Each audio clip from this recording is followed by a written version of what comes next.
I remember writing that Tinubu could never be president one time.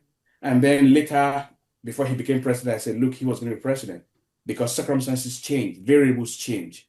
But from what I'm looking at, from my vantage point, looking now, I don't see what is to be feared. First of all, the political vehicle to even run is sort of out there. SDP is not even a SDP is not a vehicle that I think is going to be effective. First of all, the national acceptance, it depends on who is going to be there, because we've seen the example of Labour Party.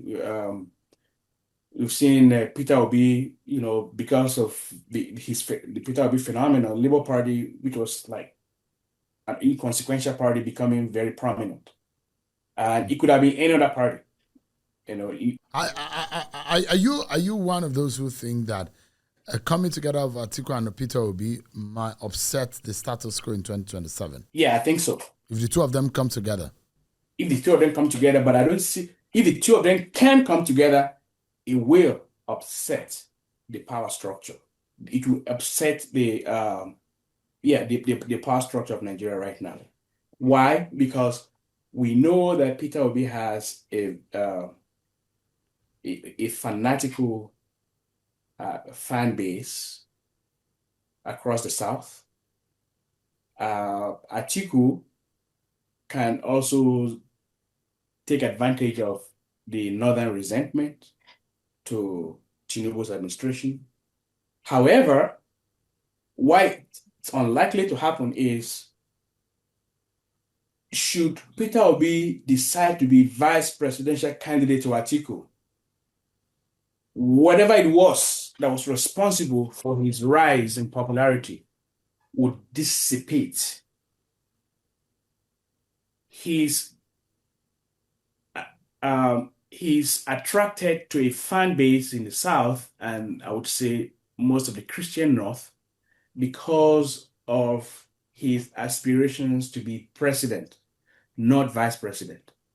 The moment he decides to be vice president to Atiku, that is the moment that his popularity will decline as fast as it rose. And Atiku cannot be vice president to him because, first of all, that is unconstitutional. He cannot serve in the same role more than 2 times. And because he cannot be vice president, for that reason, and of course also because he's older and was his boss in 2019, that's not even possible. And as I said earlier, the South, there's a sentiment in the South that, look, this is the moment of the South.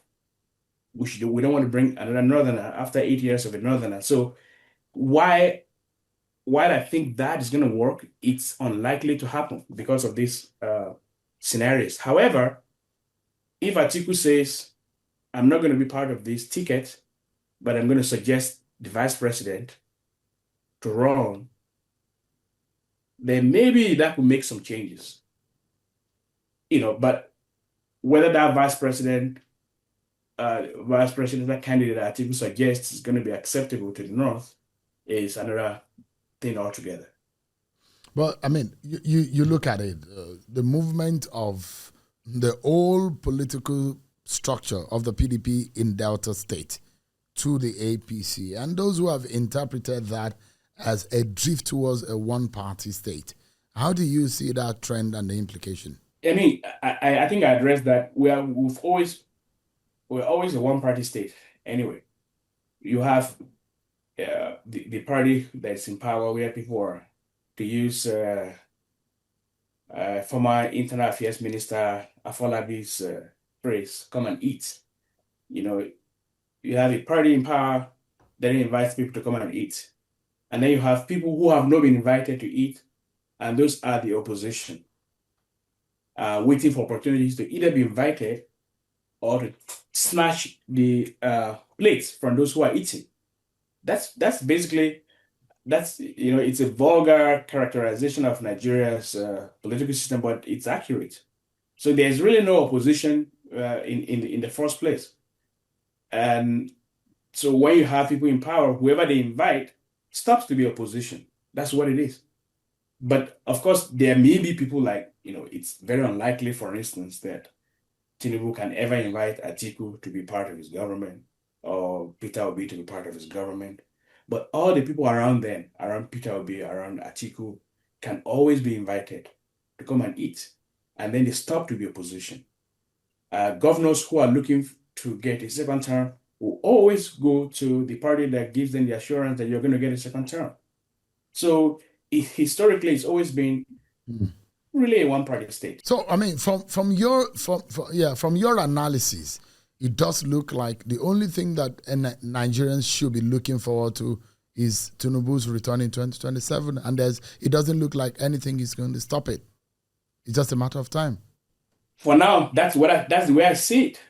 Maybe I'm giving up too early or too soon, but from the auguries, the from the look of things, the alignment of forces right now, I don't see anything that will upset it. Not so much because Tinubu is politically strategic or because he's performing well. Of course, he's not. As I pointed out in my article, if you look at the objective factors, that he should be a one-term president. The objective factors point to someone who is not deserving of a second term.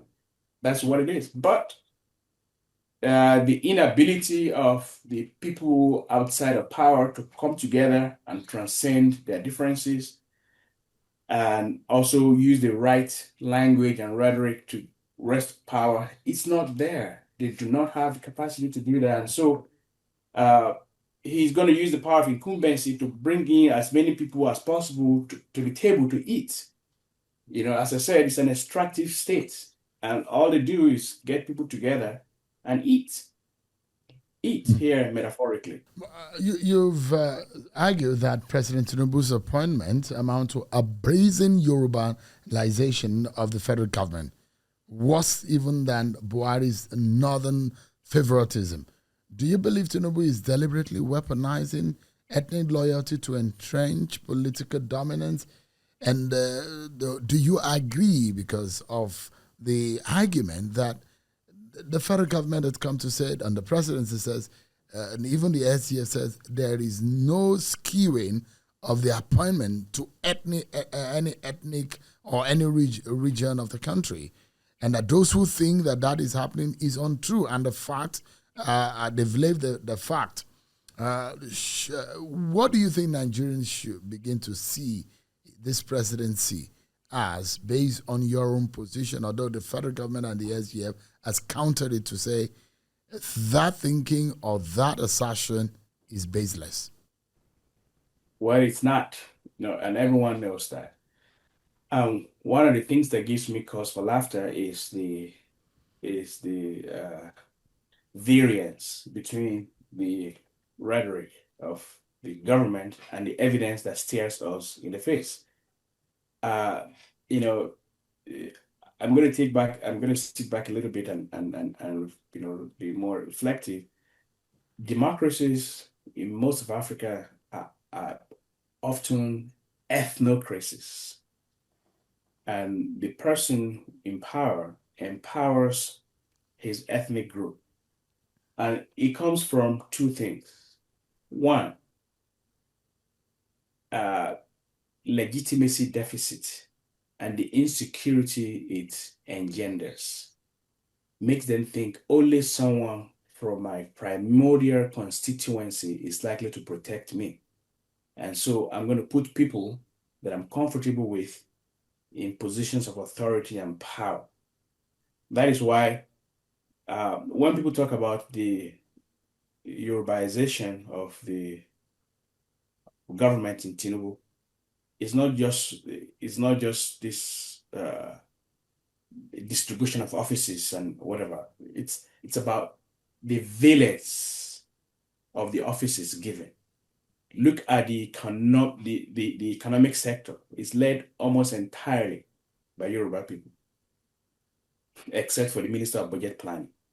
And someone even mentioned some time ago that it's possible to have the economic meeting and in Yoruba. because almost only one or two people will not be Yoruba people in that. Buhari did something similar with the security. The security architecture was led by almost everyone was a northerner who was Hausa speaking. So he could actually hold a meeting, a security council meeting, except for one or two people in Hausa language without the need to speak English.